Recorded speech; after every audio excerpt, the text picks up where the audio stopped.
Hello everyone, good evening. Welcome to the Pluralism Initiative. I'm Liza Oliver, Associate Professor of Art History and Director of the Pluralism Initiative.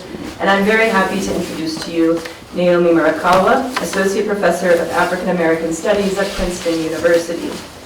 Professor Murakawa is an Associate Professor, I just typed a line twice. That gives you a sense of my state of mind. She studies the reproduction of racial inequality in 20th and 21st century American politics with a specialization in crime policy and the carceral state. And she is the author of The First Civil Right, How Liberals Built Prison America from Oxford University Press in 2014, which won the 2015 Michael Harrington Book Award from the American Political Science Association, and which is going to be the topic of conversation this evening. Engaging her in discussion will be Jenny Musto, Associate Professor of Women and Gender Studies here at Wellesley College and author of Control and Protect, Collaboration, Carceral Protection, and Domestic Sex Trafficking in the United States. And she's also, and that's with University of California Press, and she is also the co-director of the Anti-Carceral Co+Laboratory, not Co+Laboratory? Okay, I've only ever seen it written, so, which takes a community-centered approach to understanding the impact of incarceration on families, loved ones, and neighborhoods. So please join me in welcoming Professors Musto and Murakawa. Thank you, Liza. How are you here on this dreary February day? It's such a great pleasure, and Liza, thank you to the team at the Pluralism Initiative, for all of your labor, all of your work, and also having the brilliant insight to bring a colleague, a visionary who I think I speak for some folks who are in the room, have long admired the incredible work of Professor Naomi Murakawa, that you all invited her, and we have the chance to be together, to me is a way to do what the Anti-Carceral Co+Laboratory aims to do, which is be in community and build relationships. So thank you for the occasion to have what will be, I hope and anticipate, a robust conversation, but also for us to really take this opportunity where there's so much happening to really learn and be together. So to roadmap this, we will save plenty of time for your questions. And in the meantime, I have the great privilege to do an introduction that is probably the easiest introduction I've ever written because of my deep respect for Naomi's work. So, a singular voice and leading scholar in fields far too aplenty to mention here, but just to name drop a bit, African American studies, political science and law, as well as critical carceral studies. Naomi Murakawa has shifted the very terms in which social scientists, critical scholars, and activists study prisons, policing, and all things punishment. You're going to hear me talk about carceral a lot. I love the Black feminist Beth Ritchie's shorthand. Carceral is all things punishment. We can get into some of that momentarily. Through her research teaching and also as the editor of the Abolitionist Papers, a series that Naomi edits at Haymarket Books, she has literally and singularly inspired an entire generation of scholars and activists the world over, and I include myself in this category. And what she's asking us to do is to take seriously what it would take to unlearn, unwitness, and see anew ways to imagine, in meaningful ways, alternatives to carceral violence that don't just do a dance of carcerality by another name. So this requires a particular kind of what she deems unwitnessing, how to unwitness racism that shapes, diffuses, and structures everyday carceral control both in the past and the present. This also means really thinking about the carcerality, the policing beyond the things we tend to talk about when we talk about the carceral state. So what I'm really getting at here is this concept she coined, and we'll also have the occasion to talk about shadow carceral innovations, kinds of policing, surveillance that go beyond the state, and to really demand us asking a different set of both, empirical but also activist questions. So there's a lot to talk about with her first book, and just to name, this is the best part about introducing a scholar of what you've been doing so amazingly over the last decade plus, is that she's written a book, but she's done a lot more. But I'm going to dwell on the book since that's the title of this talk today. And her book is The First Civil Rights. The subtitle tells us what this is about, but there's so much more, of course. It's looking at how liberals built prison America. And in the book, she cogently unsettles the typical stories and the oft-repeated narratives that have been shored up to explain, in my words, not hers, but I guess in some ways it is your words, the disaster that is mass incarceration, also referred to as the carceral state. And the first civil right inverts conventional wisdom, inviting readers and students of carceral politics to look again or look differently at dominant narratives, including, for instance, that the common sense that it was conservative Republicans or Southern Democrats that blueprinted and boosted the carceral state. You know, I never thought in women's and gender studies class I'd get so excited to talk about Richard Nixon, but for students here, we talked a lot about Nixon, and the go-to kind of starting point or signposting and time posting is around, 1960s, Goldwater, Nixon. Murakawa's book does so much beyond talking about Nixon, but really says we need to shake a certain kind of narrative and storyline we tend to talk about. And we can question, of course, who the we is, but who many scholars, perhaps not of an abolitionist variety, tend to talk about when we think about where the modern carceral state begins and what it does. So there's no master narrative of conservative ascendance, Professor Murakawa argues in the book. How she arrived there underscores another key part of the book, and I just want to name it here, both for students and those of us who are coming to the conversation from different places. What is so vital is the kind of methodology that she advances that certainly applies to insights from the book, but has purchase for asking all sorts of questions about policing, prisons, and control now. And here I want to read a quote from a colleague of hers at Princeton introducing the book back in 2015. And here's the quote. Her methodology, quote, discounts intentions, recognizing that racial power is not necessarily exerted by will for greater equality and justice, and can be precisely how liberals maneuver themselves into a blind spot from where it is really hard to see that the collective political will, embodied and often enacted in liberal and bipartisan procedures, is really where the kind of cementing of structural injustice happens. So taking the kind of typical topics, the typical ways of talking about things like reforms, things like bipartisanship, she invites us to really think, where do our eyes turn? A phrase she used in another talk, which for me is a way of us thinking about how do we unlearn, how do we unwitness, how do we upend the common sense that's very difficult to do in general, and arguably there are acute problems to doing that in our current moment. So I'll conclude, I could talk all day, but let me just conclude by saying this is an equal parts brilliant, searing, and clear-eyed work. I encourage you all to read it. And I'll kind of capstone this part, but one thing to note, and we can maybe thread it into our conversation, is when you were writing it. So this book comes out in 2014. Many of you political scientists or students of politics in the US may remember, 2014 was a time when there was a lot of colorblind kind of discourse circulating. A lot of idea that Obama's election and re-election was really going to kind of change the face of racism. So really thinking and challenging a kind of, discourse around race and a kind of neutrality around race is something that I think helps to set the scene for the timing of your book's emergence. So I want to just say, here that if readers were picking up Murakawa's book back in 2014, they were invited to confront and unlearn this post-racial political and ideological common sense. So part of, I think, the kind of pedagogy at that time was really saying, how do we reckon with the racial liberalism that underwrote a policy platform and all the logics and all the strategies that kind of went alongside with carceral building? This, to me, is a very live and important question, but I think in our current moment, we have a slightly different assignment, or I'll say one assignment. It's not certainly the only one, which is how to confront the legacy and haunting afterlives of the liberal reforms, yes, how to witness and grapple with racial liberalism that indeed built the carceral state as we know it, while simultaneously reckoning with fascism, or if folks in the audience prefer competitive or fully arrived authoritarianism. The Trump administration's weaponization of the criminal legal system, and there's so many examples to cite, but let me just do a shorthand.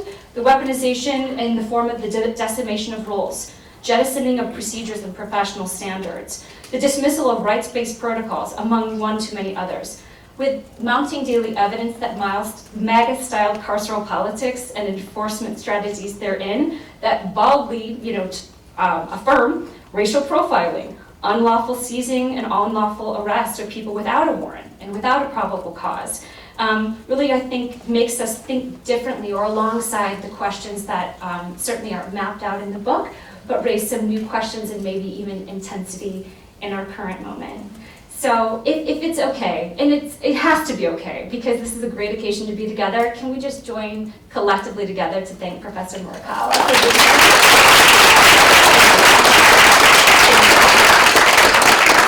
All right, so let's get into the book.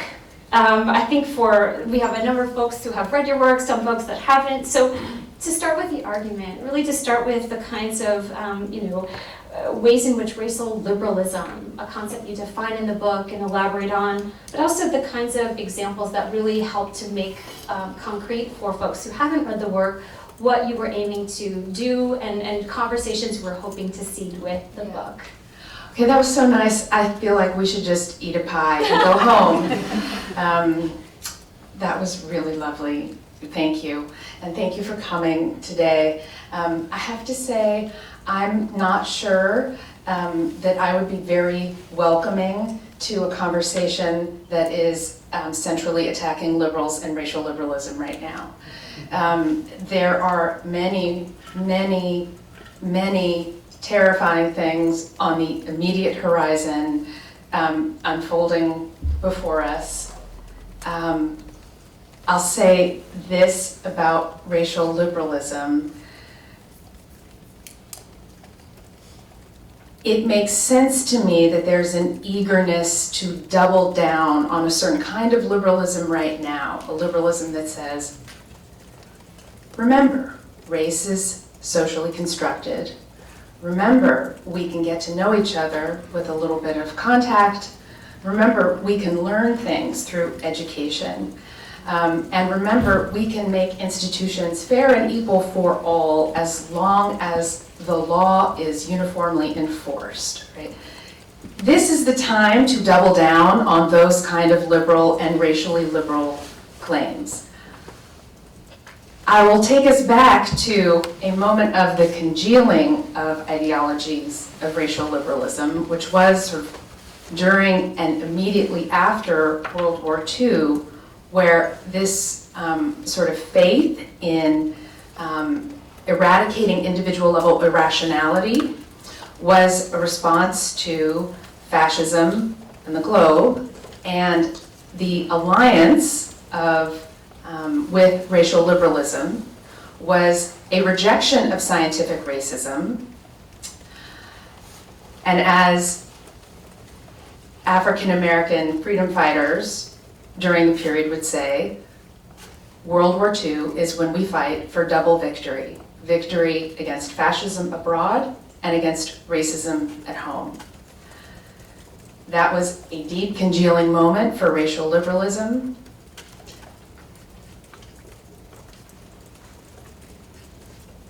In some ways, we do need elements of those moments, elements of that again now. I'm just going to say, when I wrote it in,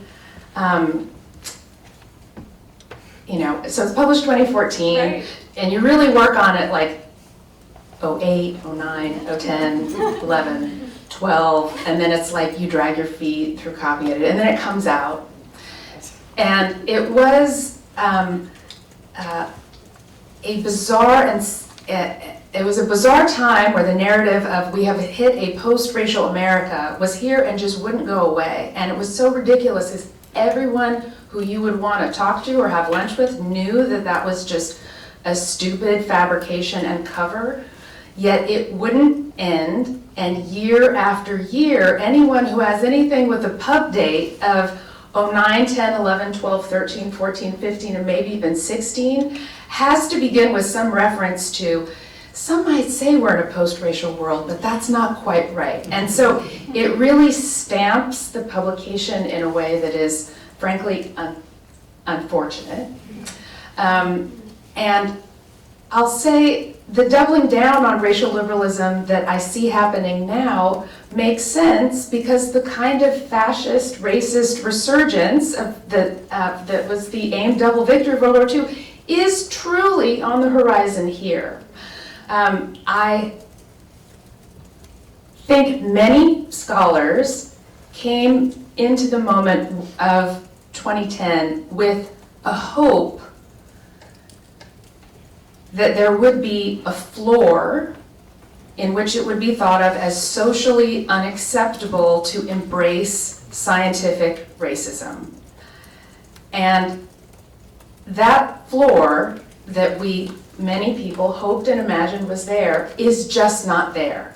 And that is part of the way that we have to be so concerned about authoritarianism and fascism, but also the kind of racist fascist enunciations that recruit people into renewed scientific racism and violence of a kind that if you were to tell me in 2008 was going to happen, I would think you were giving me an Onion story. I mean, it is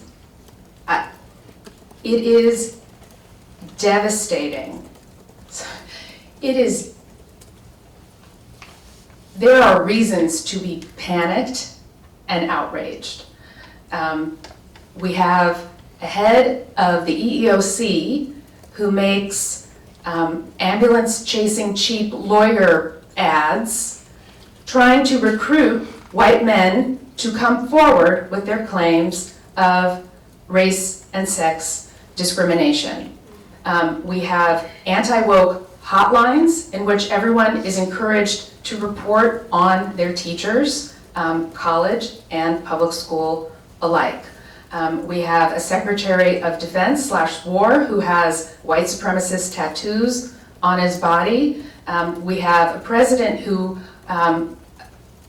brazenly will not apologize for posting images of Michelle and Barack Obama imaged as apes. And this has a massive unleashing and emboldening effect for ordinary people. And there's been really terrific research.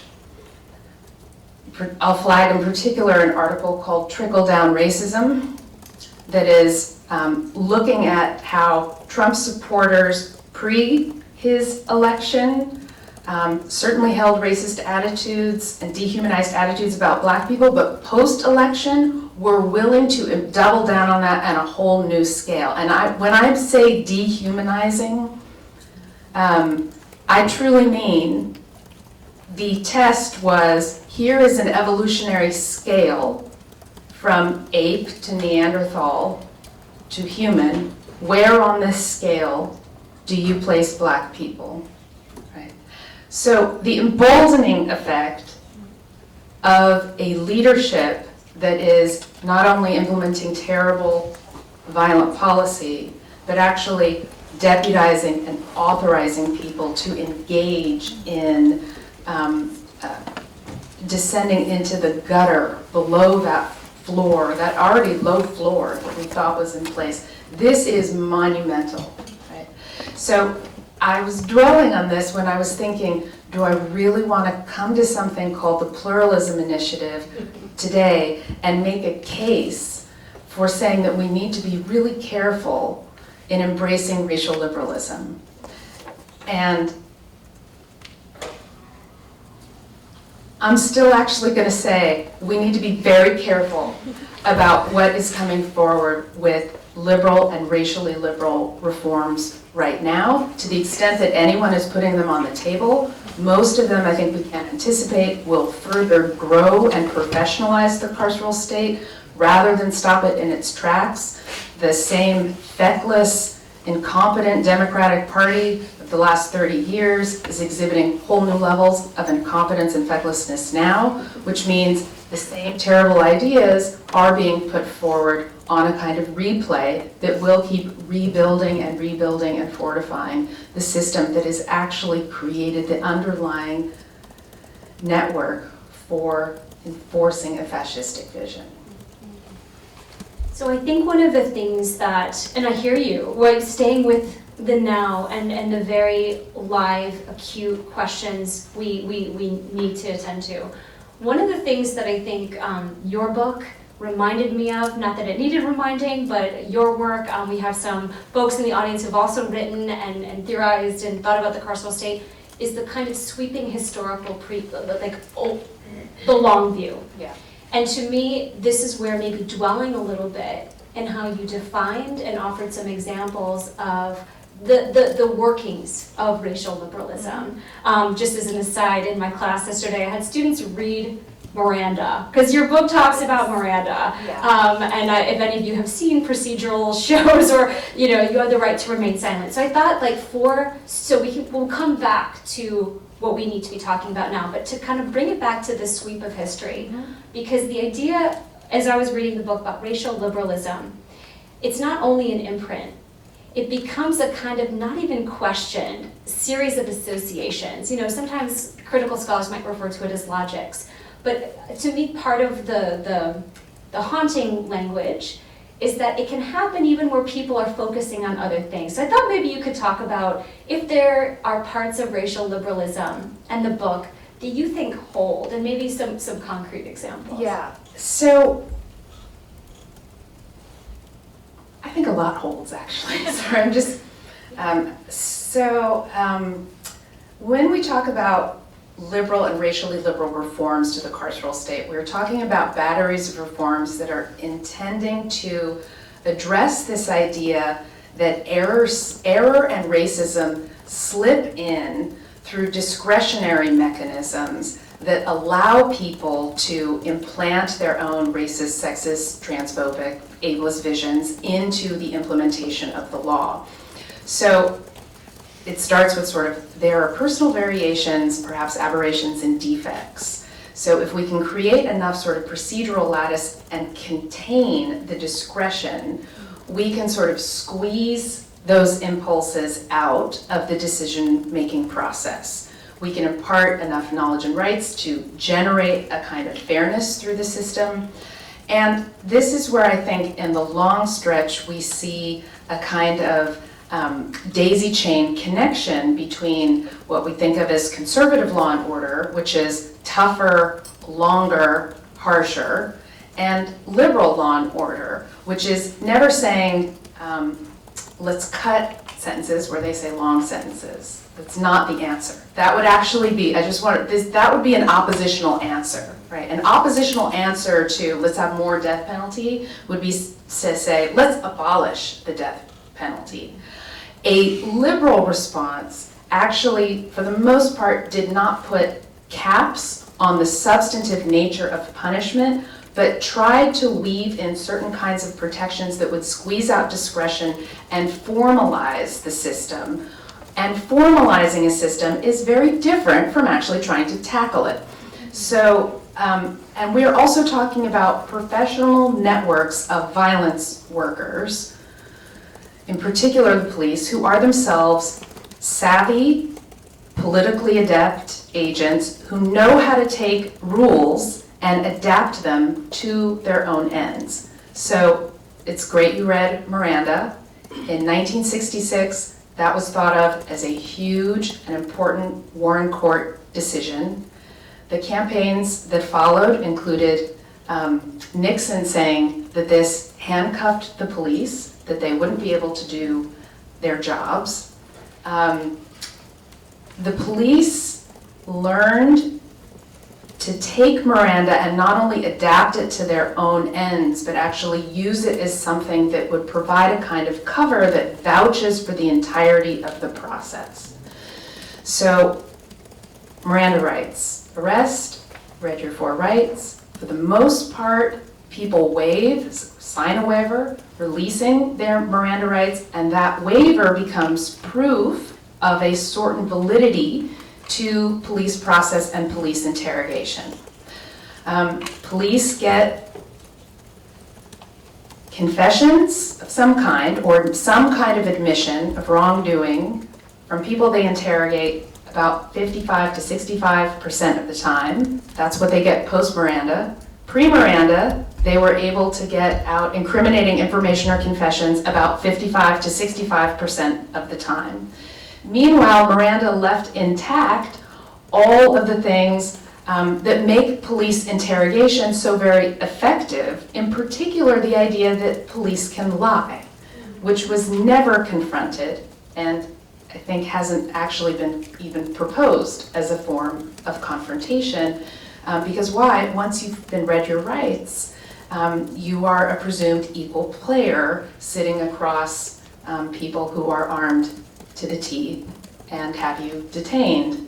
You are a rights-bearing, competent individual. And this is actually so useful for the police that in the late 1980s, Ronald Reagan asked his Attorney General Edwin Meese to go after Miranda and get rid of it. And Meese started to move on it, and a bunch of police chiefs and prosecutors came forward and said, don't touch Miranda. It works for us just fine.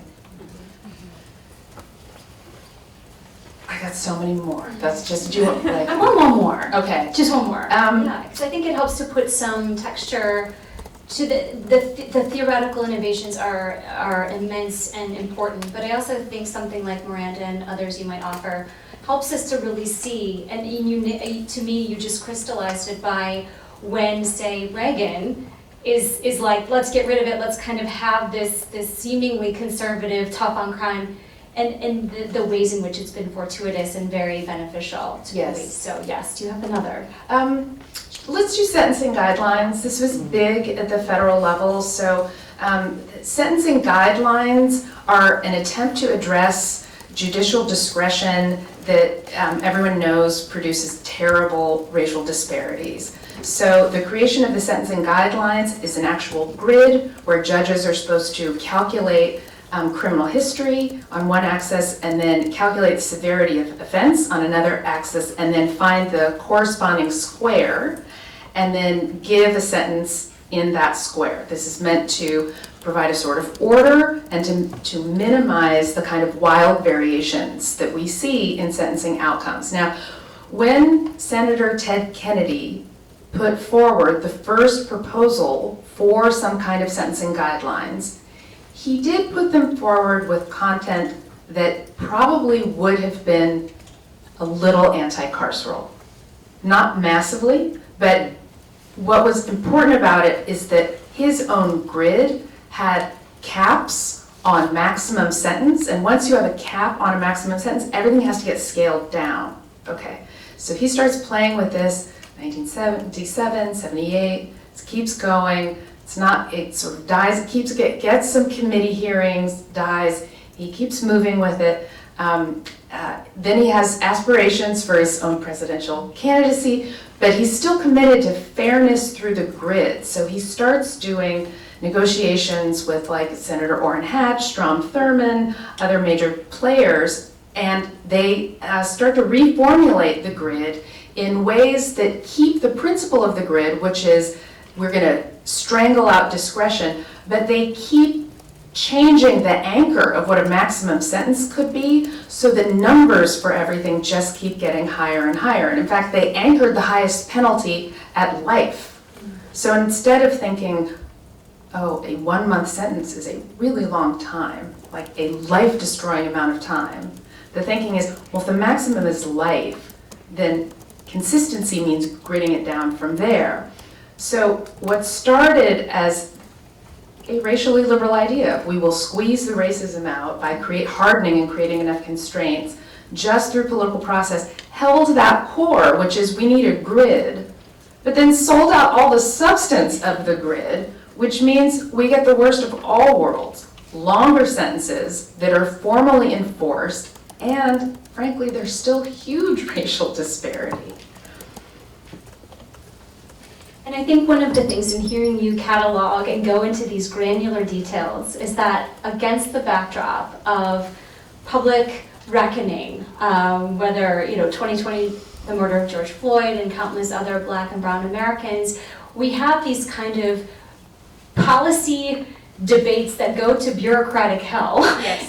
right? Yeah. And what you're also pointing out implicitly, but might be worth kind of repeating and really holding, is that we're talking about a moment of hyper-incarceration when the crime rates themselves, so I think that disabusing, maybe not folks in this audience, but when teaching about carceral politics, we see these kind of erroneous sentences, this kind of dramatic hyper-policing response, when actually crime rates are not really driving. So I think just kind of decoupling, right? And that's part, I think, of what your book and broader work is really trying to hold. Like, we need to also think about how rhetoric to call in more police presumes that there's more bad things happening. Right. Yeah, that's right. That's right. Okay.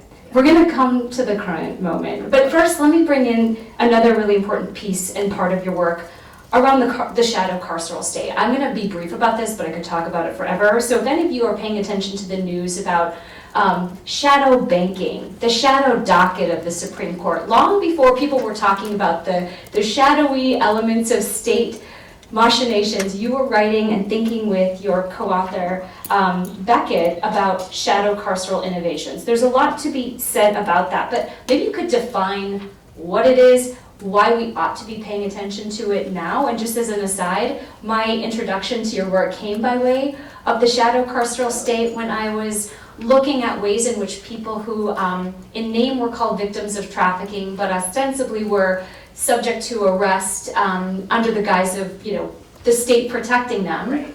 And one of the big harms they experienced was around data and surveillance. Around the time a lot of tech companies were like, we're gonna solve human trafficking. Yes. And so part of the question was, what do you do when you've got a kind of harm facilitated by carceral policy, but for which there's no criminal legal system remedy? You can vacate a record, you can't vacate somebody who's on Google or searchable forever. So I came to your work through the shadow carceral state to say, how do we think about forms of punishment that may include but also veer beyond what we call like the criminal legal system, from charges and policing to prosecutions and incarceration. Right. So academics are funny because sometimes they're weird debates, and you look back and you're like, why was anyone talking about that at all? But there was a conversation at the time of that was essentially what is punishment, and there were some pretty influential definitions that came forward, which is punishment, if the word is to have any meaning, has to reference what happens through criminal law and what we recognize as the actual institutions of the criminal legal system which enforce criminal law. And it sounds both obvious, but also that it just isn't working that way. So Catherine Beckett and I were trying to map all of the ways that people can find themselves detained behind bars. So like that's a pretty high standard. It's not just like you faced sanction. Like how do people end up behind bars? And found that there were so many ways that various aspects of civil and administrative law had expanded to allow for people to be arrested and incarcerated for things like non-payment of fees and fines, being substantially late or being in arrears with child support payments. This certainly taps into the world of what was perceived to be sexual danger that could be detected administratively, and there could be administrative detentions. And the way courts reckoned with this is that they actually took the funky definitions that academics came up with after the fact, and the courts were actually using that as a definition by which to say,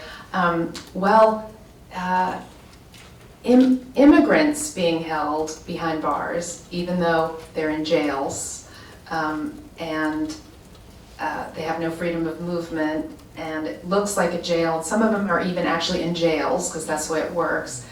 Because that is not a violation of criminal law, they don't have the rights of people subjected to criminal law. Same thing with things like parole revocations, which can mean a massive extension of a carceral term. That is administrative law. So if you cannot afford a lawyer for that hearing, too bad, because guess what? That's not punishment in the eyes of the law. So it doesn't actually matter if the non-punishment brings you, once again, behind bars. So that was but also it was just an exploration of like, when you have something this massive grow and grow and grow, everything grows things just grow alongside it. So you have a system that costs this much money. There are more fees and fines to help the system run that just get layered on, that are actually just supposed to be administrative fees, but everyone's trying to recoup costs, especially since so many federal revenue streams have just dried up entirely during this period. And we were just looking for the tentacles. And as you're talking about that, I'm curious, just to lean a little bit or spend a little bit more time in this space of like, when you were talking, I was thinking about a recent story about license plate readers and the ways in which so many for-profit companies have created the license plate readers being, of course, just one. We could think about sentencing, companies that create algorithms and help, right, and any number of things. And so as you're talking about the origins of the article, where I've seen your work going is really having a map to say, and we're going to get into the money in a minute. Yeah. We're going to talk about funding and inequities economically, but for me, like part of what the shadow carceral state allows us to also ask questions about are the kind of money-making opportunities for all sorts of folks that may either be directly supporting carceral, because right, part of what I think your work is saying is shadow carceral state, that's a pro-carceral kind of move, and there's money to be made in that project. Yes, that's right. So money's being made everywhere. Technology is upending and allowing shorthands. The Fourth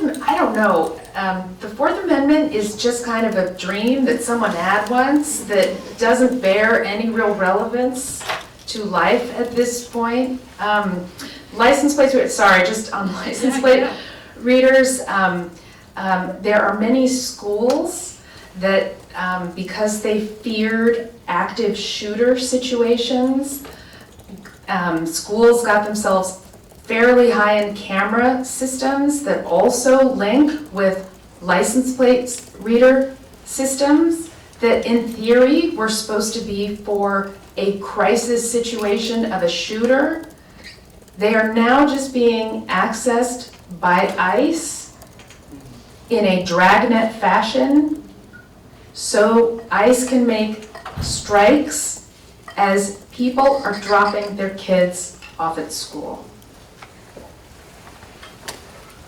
And just to say, I think there's been some reporting recently about law enforcement agencies that have actually been part of this sharing been part of the network for which their communities aren't aware. So I think it's Santa Cruz that recently came out and ended that contract, right? Yes. So I think part of what we're getting to though is the kind of labor it takes to even understand the ways in which these types of private-public partnerships, in the language of some liberal reformists, right, operate. And it's not like those kinds of relationships or affiliations are always publicly disclosed. Yes, that's right. And the money runs in all kinds of wild directions. So there are certainly a number of private companies that are making a killing. But there's also a whole nother element that is all just public money and the desperation that counties and municipalities have to bring in some kind of revenue. So jails are already a huge part of actually both the state prison system and immigration detention centers. What happens in states like Louisiana, Kentucky, is that you will have very overcrowded state prison facilities that keep getting hit with litigation of conditions of confinement litigation. So you have state DOC that will, to ease their own overcrowding practice, start sending people to local jails. So these are state prisoners who have longer term sentences who are now in local jails because the localities need the per diem. And often rural places, I mean, a lot of them are going to very rural places that are just so broke. Having a little bit coming in to fill jail beds is a matter. My battery just went out. It just went out. I'm not speaking metaphorically. We'll find a new one. They're like, people are trying to keep the lights on. So we can this is just a way of saying, like, I think it's important to discount intentions. This is something we talk about when we talk about the very high bar for, well, anti-discrimination law, which has been so gutted, I barely know what to say, but the high bar was intention. Switch it out. Intentional invidious discrimination.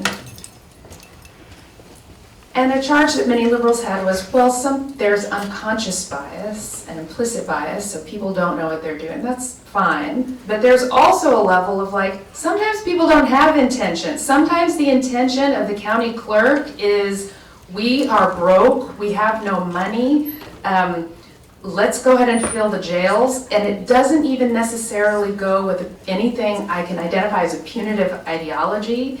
It is actually a response to just consecutive presidential administrations that pride themselves on cutting federal revenue streams, cutting federal jobs, and then states that have to engage in a race to the bottom to woo corporations by showing that their labor force is totally broke, and there are no union protections, so come here. And this is just a race to nothing where people are rallying for money in all kinds of places. And then we have very facile think pieces that talk about why are the rural white people of Appalachia so punitive?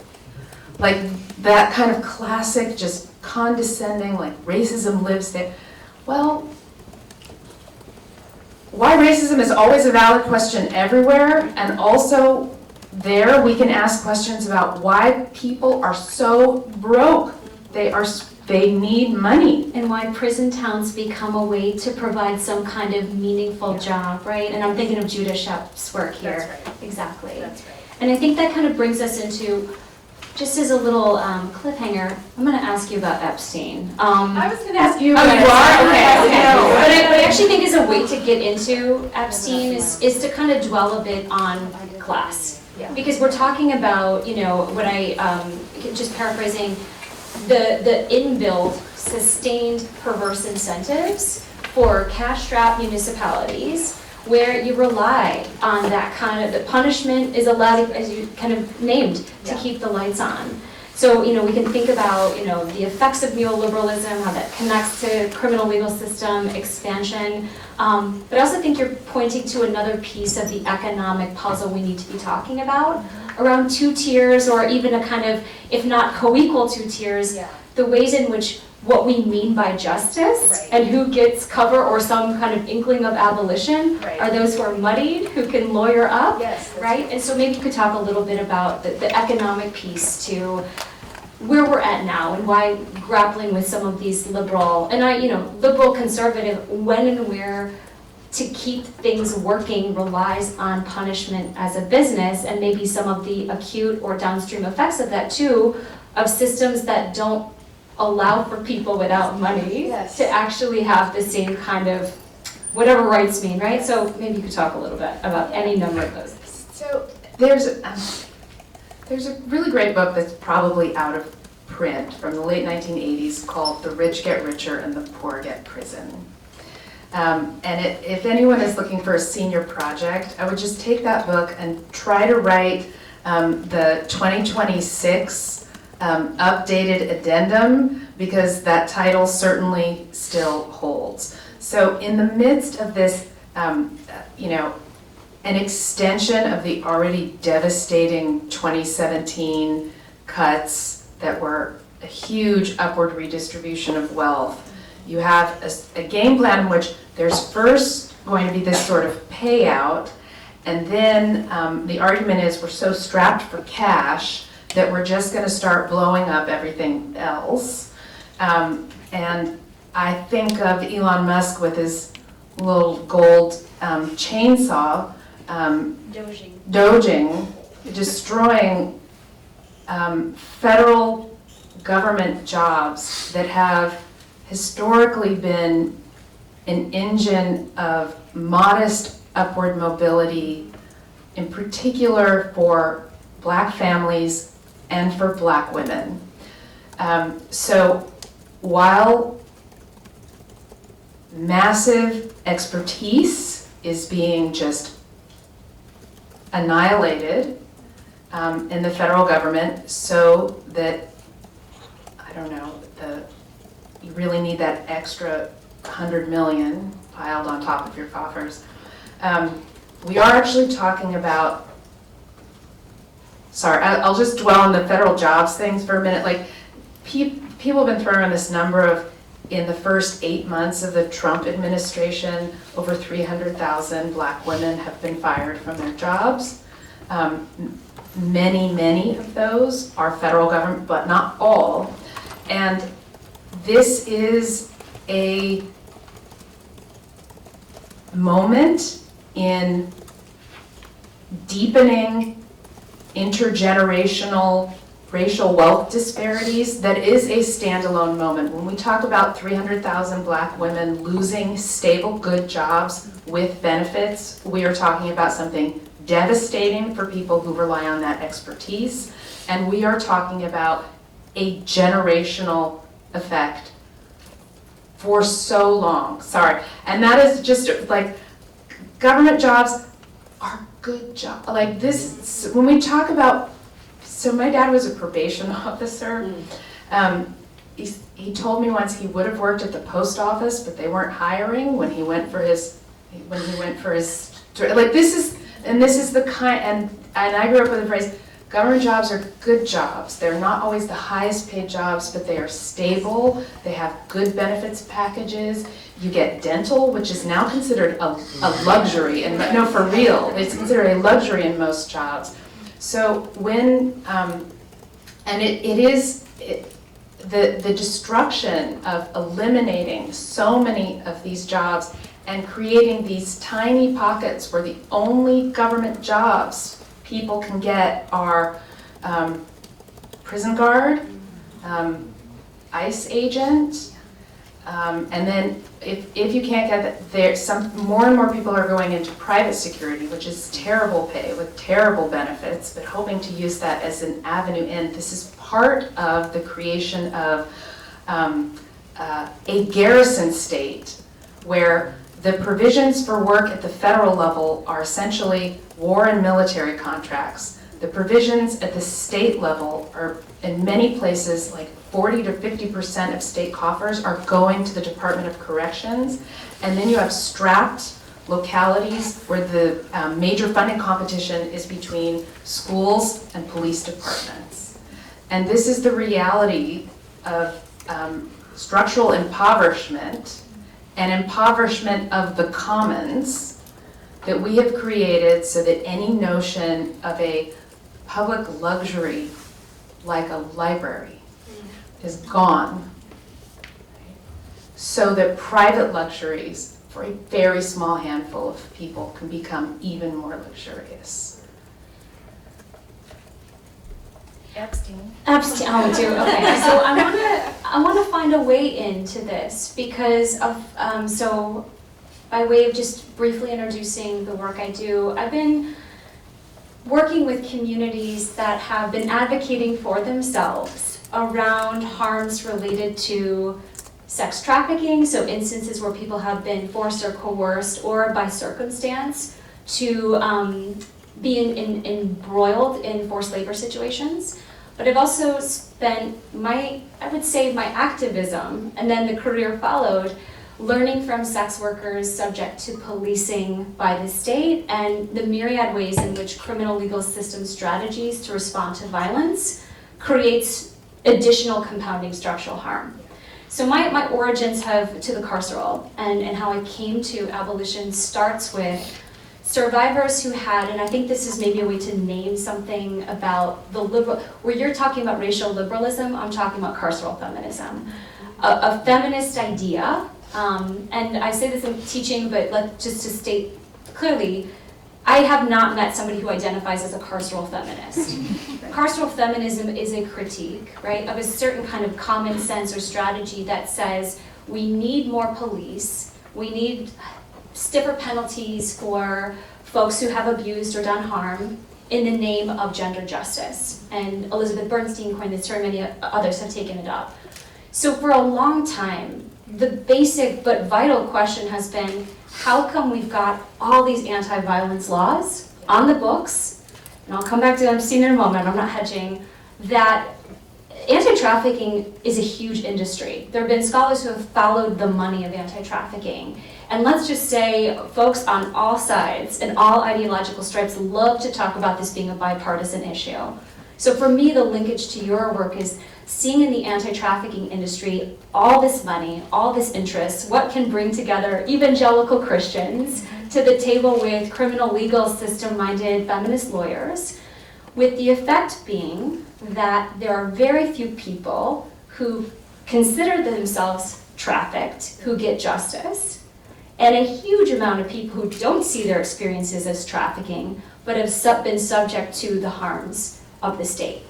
And so sex workers, migrants, I know some of you might pay attention to football, Kraft got in trouble a few years ago because of a kind of prostitution sting, and I'm going to keep the details on that story light, but the main part was the people who were deemed to be trafficked ended up getting deported, and there was no accountability to the buyers. Now there's a whole conversation about end demand. If you don't want to go there, we can, but for now, the point here is just that for as long as there's been anti-trafficking legislation, there have been survivors who have been denied justice. I think the difference with Epstein, and the angle I want to say, is that the Epstein survivors have been at the fore, and Annie Farmer, Maria Farmer, they're getting attention for and we ought to be talking about Epstein and what Rokana describes as the kind of Epstein class. I think the disclosures that are coming out now, taking the conversation beyond, in addition to how survivors have been denied justice for decades. But an important question too, what gave cover to that elimination of justice? So universities that rolled out the red carpet for Epstein as a donor, for instance, law firms that, or even,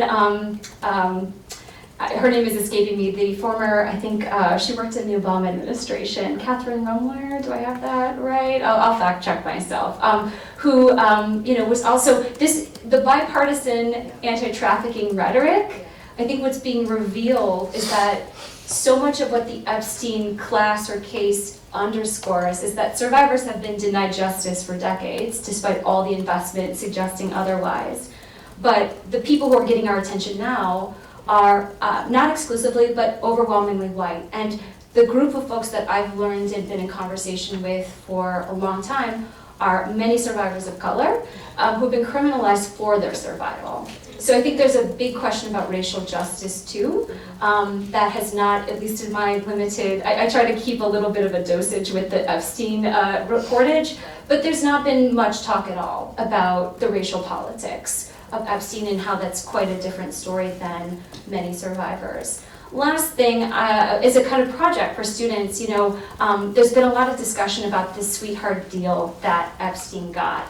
And I think to me what you were pointing to earlier, and there was a recent report about this, the kind of chumminess between Epstein's lawyer and people who were working at the DOJ at the time. And to me, what it signals is this idea of money connection when and where people have access to being protected from accountability. And what a different story that tells if you look at who's actually been arrested and charged on sex trafficking cases. So that's my preview of the Epstein, yeah. I want to open it up. We have a number of people here from various disciplines, students, faculty, staff alike. So I want to bring in some other folks into the conversation. And I believe we have a designated, yes, microphone passer. So if anybody would like to, yeah, we've got a hand right here, please. Hello? Okay. Thank you very much for your talk. I really appreciate it, and I really love this book, Hearts. What I will say, actually, as I was reading this book and writing my own, is really about the idea of intention. I thought a lot about it.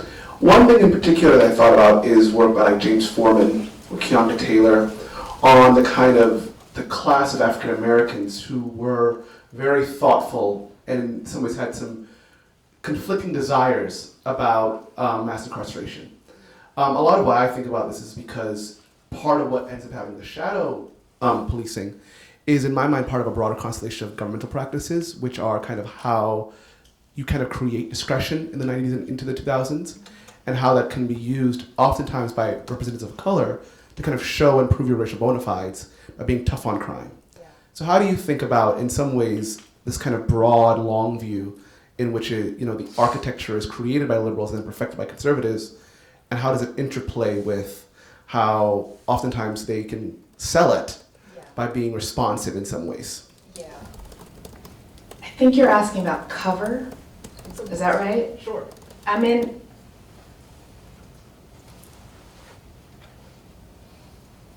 so you mentioned, okay, so if we're talking about black elites who are very pro law and order of both liberal and long-term harsh conservative variants, I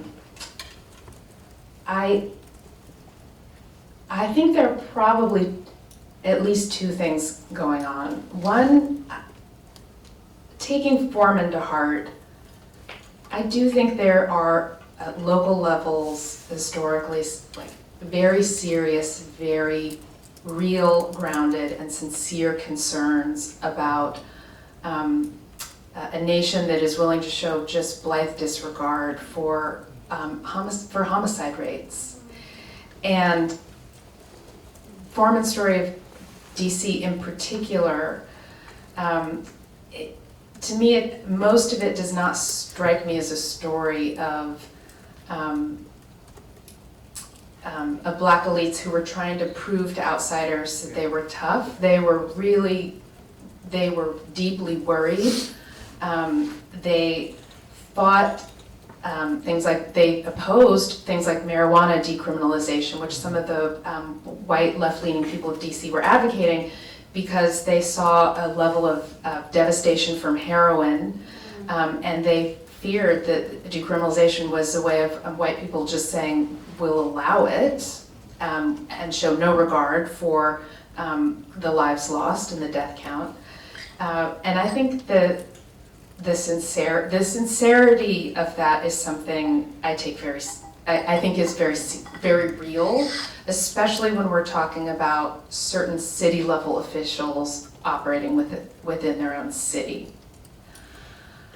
I think the story does get a little bit more opportunistic and crass for, say, members of the Congressional Black Caucus, and they're bidding for some very, very tough policy, which they used for their own political gain, and they were also used as political cover, as a way of saying,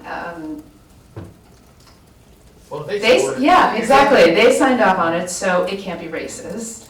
And that is also quite true. But returning to Forman's point, I think, is the one that, and actually just the conversation about jobs, is that there are ways, like, just say, like, I don't think anyone is, I think we are being adequately alarmist and not overly alarmist when we talk about solidifying fascism. And I do think it is white supremacist fascism, but we have a compounding problem that there's enough of a multiracial coalition for fascism that the claims for white supremacy don't stick as easily as they need to. So, and there are in addition to an opportunistic set of neoliberals and masculinist-loving supporters, there are just people who need government jobs. So I'll just say there are a lot of Black police officers, Black prison guards. The latest numbers I saw were that CBP is now like 40 to 45% Latinos for their employees. ICE is around 25% Latino. And there's been some great studies that have tried to look very carefully at what's happening, why are there so many Latino ICE workers. They floated the hypothesis that they don't identify with a Latino background, that they assimilate, that they'd rather pass as white, that they have restrictionist views. All of that is wrong. All of that, it's just jobs. It is a need for economic security and a want for the kind of good benefits that government jobs offer. But that does provide a kind of cover. But that puts the impetus back on the many to talk about public sector jobs, the need for a public and a commons, and the need for fair employment in the peopling of that commons. I'd like to, yes, please, yes, Ariel. Hi, thank you so much for coming. I'm in Professor Musto's class, so I was going to be here regardless, but I'm very glad that this talk has been so interesting. You all mentioned a lot that's like so very interesting to me, but I want to talk a little bit about, or ask you more about the shadow carceral state, and specifically looking at how, like you mentioned, Professor Musto, how it disproportionately affects women of color, sexual abuse survivors, etc., right? My question mainly is, when we look at, for example, the school to prison pipeline and how that disproportionately affects Black children, for example, right? And then an oppositional point to bring up might be maybe take the police officers out of the schools, and maybe you'll get a little bit less of that school to prison pipeline that's hurting Black children.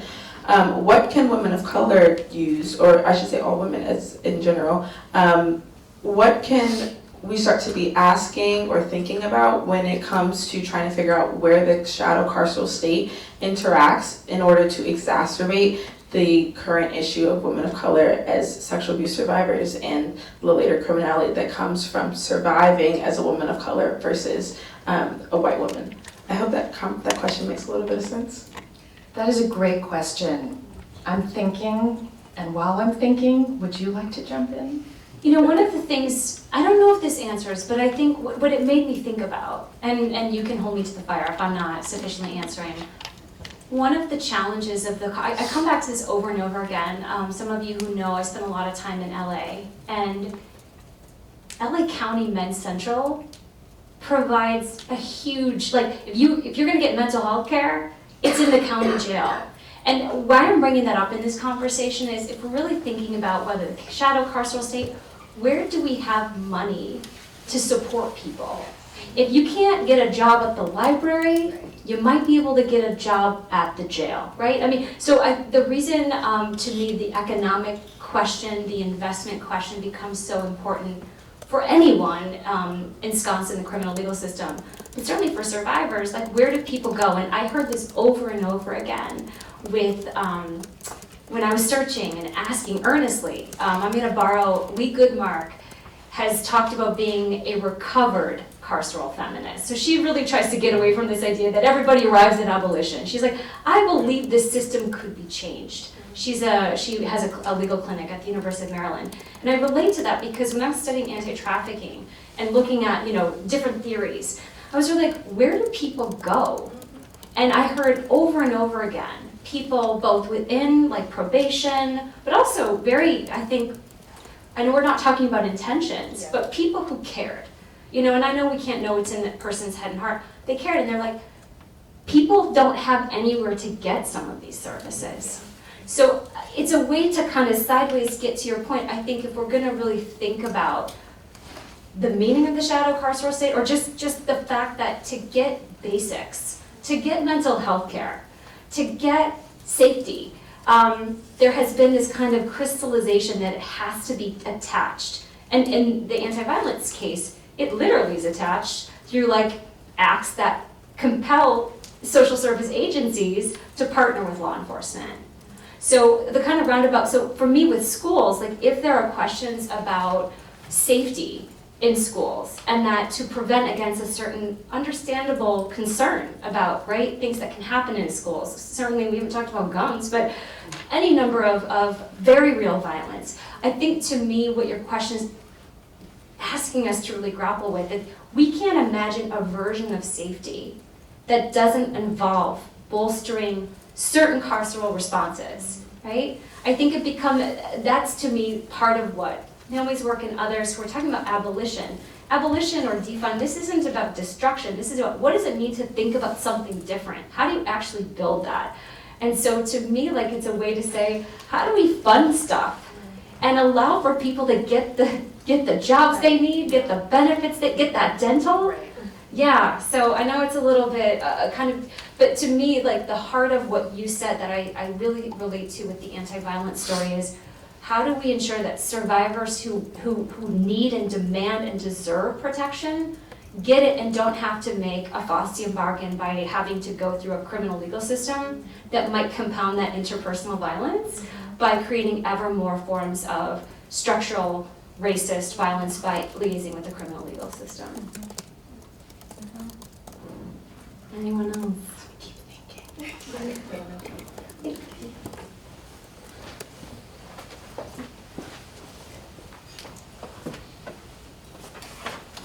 Hi, I'm also a professor, Musto's class. So, but I need to sit next to where I can charge my laptop. I have kind of a general question about your thoughts on child protective services, and if the state at all if there is an ideal role for the state to have in protecting children, and if there, I guess theoretically, are sort of anti-carceral approaches to that, and also just the state of CPS right now as an institution. I'm gonna channel some Dorothy Roberts, and so I can start off just as a general. One of the things, and I'm really bringing in Dorothy Roberts' vital work around torn apart, and she has a line, and I thought about this often in LA County, and I'm paraphrasing, but it goes something like, if you go into a dependency court in Los Angeles County, and you don't know anything about Child Protective Services, DCFS, right? It gets referred to as different things. She's like, you'd think it was purposely a racial caste system. Yeah.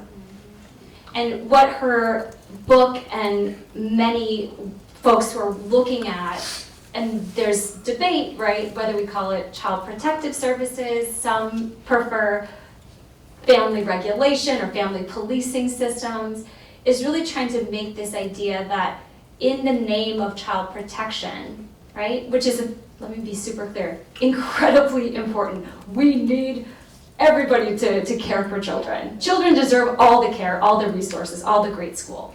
But the challenge is that the child welfare system has historically and contemporaneously been tied to this thing we're calling the criminal legal. So there's entanglements with it. There's also disproportionate. I know we can maybe have some political scientists who might contest my use of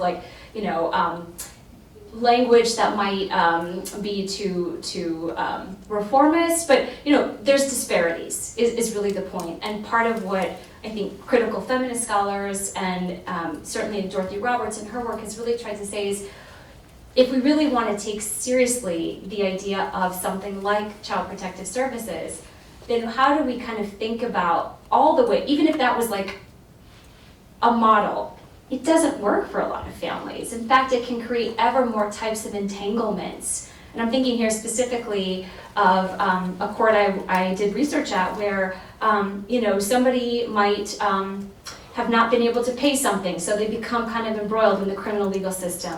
Well, they might be incarcerated, and then they can't actually be there for their kids. So there are ways in which these systems really come to constitutively shape one another. And I think what becomes really difficult to state the obvious is that I've had judges say, who's going to say they're not for Child Protective Services, right? That is a politically absurd, so I think there's some issues, and maybe what I would say is the thorny question is, how do we ask important questions with the very real concern that children need protection, they need safety, but even asking questions sometimes can be its own very thorny political minefield. I don't know if you have thoughts about, dependency child protection. So systems develop in these long sweeps while we're not paying attention. People are doing things and adapting while we're not paying attention. And there are just, there are episodes, sometimes called scandals, that light and focus our attention. And I'm thinking about Child Protective Services because I remember at the beginning of the first Trump administration, there was just fresh waves of outrage of an immigration policy that was separating families and separating children from parents. And I thought, all of incarceration is a family separation system. I was like, all of incarceration is a family separation system. CPS often functions so terribly that scholars like Dorothy Roberts actually call it a family separation system. And we could talk about the ways that that outrage at certain ICE behaviors are illuminating either selective outrage or the limits of what people actually know about the entirety of the carceral state. Because some of the things that Democrats are asking for as reasonable accommodations for how ICE should behave suggest just a level of just baseline stupidity about what all of these systems do. That's a way of saying if what you're getting from class and from this political moment is to take a framework for understanding what systems are doing and to apply, to see that in things that are not so named, then good on you. Got some in the back. Who's got the mic? Hello. You're up. Hi. That was just weird. Everyone just turned and looked this way. I was like, hello. Unfortunately, I'm not in Professor Musto's class, but I am taking a poli-sci class. It's really fun, having a great time. I haven't read your book, but I'm sure it's fantastic. You seem brilliant. I have a question about something that Professor Musto, you actually said earlier about unlearning and unwitnessing the carceral state. And also to your point, Professor Murakawa, about the creation of the garrison state. And I mean, you described from the notes that I took, like you described the garrison state, because I'm not familiar with this term, but like basically like this society that's like heavily dependent on like the military industrial complex, and where like all government jobs, particularly for lower income and maybe like less educated individuals, are like kind of like funneled into this, where like nationally this is what you have, locally this is what you have, like next door this is what you have. And to something to Professor Musto, you said about the witnessing of the carceral state. And my question is, like, how does this creation or like this funneling and movement towards the garrison state actually interrupt like or influence the witnessing, the unwitnessing process? Like, how do you unwitness the carceral state if like carcerality becomes more material and like legitimate? Like, something you said earlier, if you can't get a job at the library, but you can go be a prison guard and they will pay you a pension and you can work like for, I don't know, 15 years and then retire comfortably or whatever. So then how do you tell that person, hey, actually, you know, how do you have that, I guess, that conversation, or what does that unwitnessing look like in that reality? And just full attribution and credit for your language. So I'm a student of your work, so I just wanted to clarify, but thank you for picking up on that, because I think it's such a vital part of your work, that's courtesy of Professor Murakawa.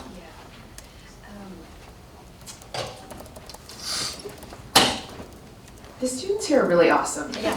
Sorry, I'm just going to start with that. I had such a good lunch with, anyway. Yeah. It is, and it's okay.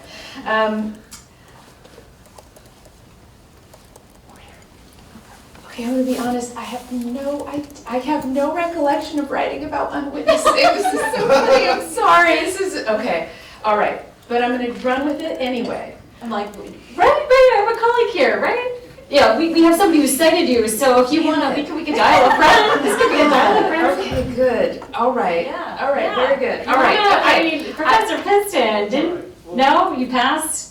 I'll pass. Okay, Okay. but here's what I'll say. I'll bring it back to something that has really resonated with me with this unlearning, unwitnessing is, this is dating myself, so the reference is, it needs to be retired and updated. But when I first started teaching on human trafficking, students, and we do have amazing students, so let me just totally co-sign to that. Students at different institutions would say, I know about trafficking, I saw Taken. I know about trafficking, right, at the time, this is really dating me. I've watched the Mira Sorvino Lifetime movie about trafficking. If you turn on any procedural, I mean, SVU makes this, you know, they make this storyline come back over and over again. To me, part of it, and this is borrowing from work by Judah Shup's colleagues, like, who really looked at, like, the visual spectatorship of carcerality. We haven't talked about media, but for me, I'm not a media studies scholar, but part of the unlearning and unwitnessing is saying, what are the ways we kind of come to a certain sensibility about what something is? And, you know, I'll be brief, I promise, but like, for a long time I was really angry because when my book came out, Ashton Kutcher was making the rounds and going to Congress and being like, this is what trafficking looks like. And it became really difficult because so much of that language is so out of step with everything that empirical and critical scholars who'd really doggedly looked at the data and said, actually, no, you're painting a very specific white, cis, young person, not a migrant. So the unlearning and unseeing in part, at least in the work that I do, is what are the ways, the things that I study, human trafficking, sex work, how are they talked about? What's the kind of visual culture? What's the kind of carceral spectatorship that if you go on any, like, you know, streaming service and you Google, like, so to me, there's a grammar of visuality that also can kind of recur and get taken up in culture. So it's not the full way to unlearn, but I think part of it is how do certain topics about crime, we haven't talked about true crime, but the mediation of certain ideas. And I think this is where, as a scholar and trying to also actively unlearn, you know, it means something that when I interviewed police for my book, some would say, yeah, we use some of these Hollywood shows to do our trainings. And they weren't, this wasn't, I mean, to their great credit, they said the quiet part out loud, and it was, I appreciate it because it was naming where do our ideas about things come from. Okay, that jogged my memory. I got it now. Thank you. So that was really embarrassing. Okay, retake. Thank you for your amazing question. I know exactly what you're talking about. So part of what happens in a carceral state and a carceral society, this big and deep, is that our ways of knowing are actually limited by this system that is put forward as a system of justice. I think that's at the core also of, sorry, your great question on pipeline and ways of intervening, which is very much a question of what are the range of options available to us, because it keeps looking like our options are smaller and smaller. And the worse things get, as rapidly as things are deteriorating, that impulse to reach for and grasp only for, but I want those January 6ers back in jail. Trump needs to be put on trial. These clemencies and pardons that are being granted for bid have to be revoked, and the people who authorized them should be punished. This becomes our only horizon for seeing justice. And I want to be clear, I'm there with you. Like, this is the world we are in. There are certain options on the table. I feel that appeal. The possibility of trying to see something else is something abolitionists have talked about a lot. Sometimes the language can get, frankly, a little mystical for my tastes. So I want to just try to imagine something in the future that we know is coming because it is here. So when I think about a garrison state in the context of what we know is a world on fire and accelerating consequences of climate catastrophe and climate change. Predictions for the next 25 years are around 200 million people around the planet forced to migrate because of immediate climate consequences. That is excluding anticipated political catastrophes and instability that will be a response to all of that. We know this is here, and we are accelerating. We are accelerating it. There is like the question on the table for all places that think of themselves as democracy-leading countries is the question of what is our plan? How much do we want to cleave to the nation-state model? Are we just going to keep hardening our borders with a tighter and tighter enclosure with the fantasy of protecting and maintaining a relatively high lifestyle for those on the inside with a truly walled garrison state that is preventing people from coming in? And I don't even know where those walls are going to be, frankly. We did see certain types of sub-national borders come into play at the beginning of COVID that actually did make me wonder if I would be fighting to get into Seattle proper. And there are already people moving to Seattle because of climate change already. And if we're being honest about many of people who are coming into the United States from El Salvador, Guatemala, and Honduras, we are talking about people who have live in places that have been aggressively destabilized by US foreign policy, often covertly, and also facing climate change, by which I don't think there's relatively small countries can be held really accountable for the massive amounts of carbon that have been emitted. So this is on, like, when I say vision, like, what are we going to do? What is our plan? Do we have a plan other than total lockdown and military and ICE responses? I don't actually think, do we? Is there a good plan? Is this a crowdsourced question? Like, do we need to, no.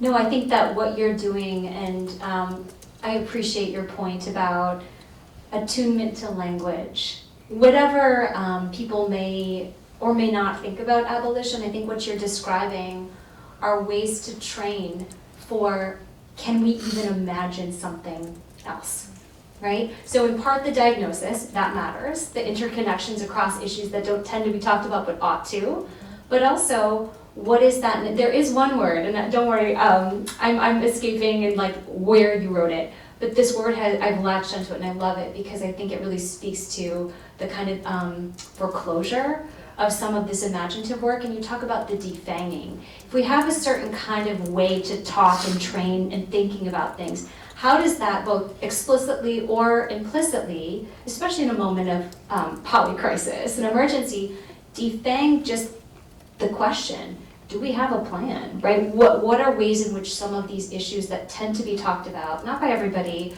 as separate and siloed, there could be some cross-pollinization. I know some of you in the audience are doing that interdisciplinary work and that connection making, but to me that is part of whether people, subscribe to it or not, an abolition promissory note to say, what does it mean to invest and to think and build something different? that at least gives something approximating an alternative. I think I saw, yes, Spencer, please, right here.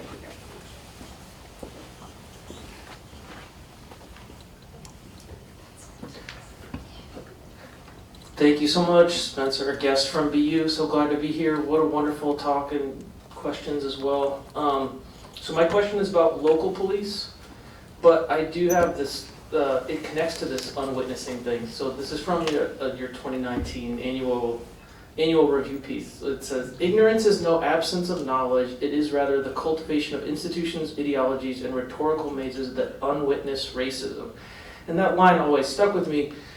And to me, it seems like the unwitnessing going on right now for a lot of folks is about the local police as this supposed solution to the immigration police. And I've seen that a lot in the sympathetic portrayals in the national news media of these poor local police who are caught between protesters and the immigration police. And I'm also seeing it in local politics where some very passionate and dedicated people are organizing to put pressure on local police to hopefully protect them from immigration police. And to me, it requires a lot of unwitnessing to do this in the context of Minneapolis. Yes, that's right. It was just 6 years ago, Yeah, where that's they're organizing against the same police. So how did that kind of unwitnessing happen? Yeah. I have to say, this whole, the aesthetic of ICE with the masks and like maybe their own tight jeans, that like just horrible images, I actually do wonder about certain strategies behind that to make them look like people who are eligible for professionalization. That the way I put that makes it sound conspiratorial, but there is something about being marked as non-police, being marked as private, and quasi-ununiformed. And the ununiformness is terrifying to people, but the ununiformness is also an invitation to uniform up. So the Democrats that are holding out on the DHS money put forward some very specific proposals for what it is they need to see in terms of ICE accountability to release the funds. I have to say, there is one of the 10 proposals I saw, I thought one was a good idea and could have a modest impact. That one idea out of 10 was blanket prohibitions on places ICE cannot go. Can't go in schools, can't go in churches, variety of other places. And those sort of prohibitions, which are blanket prohibitions, are not about negotiating the terms of professionalization. Everything else that I could see was a series of steps that require funding and professionalization, all of which are steps that local police forces, as you say, have gone through probably in the course of the last 70 years. So the course of police professionalization that would be accelerated and put on ICE is visible uniforms, name badges, no masks, more training, body cams, which was Obama's first line response to BLM in 2014, 15, and 16. And then finally, use of force guidelines, which, as anyone who has witnessed or unwitnessed local police, those use of force pyramids are how they receive instructions for how to legally escalate violence against people.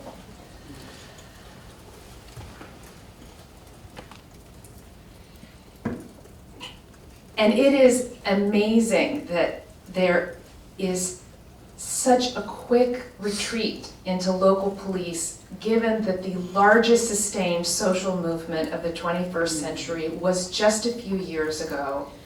You might have remembered it. It was summer 2020. It was actually a big deal that the Democratic Party never capitalized on meaningfully, and then in 2024 held a convention and acted like it never happened, and pretended like a lot of their constituency didn't show up and say, can you please say a sentence or two about Palestine, right? So that's how the party of the left it routinely ignores a captured base and participates in an enforced forgetting of the images of what local police have done.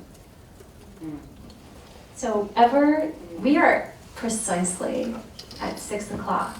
But before we go, I do want to say, in the spirit of relationship building and holding space for conversations that need to happen now, I want to thank you for your generosity and sharing your insights with our community. Thanks to all of you for your questions, to Liza and the Pluralism Initiative for the kinds of gatherings we concede, and I think you'll be a little bit maybe hanging out after if somebody has a pressing question they want to ask you. So please, one last time, join me in thanking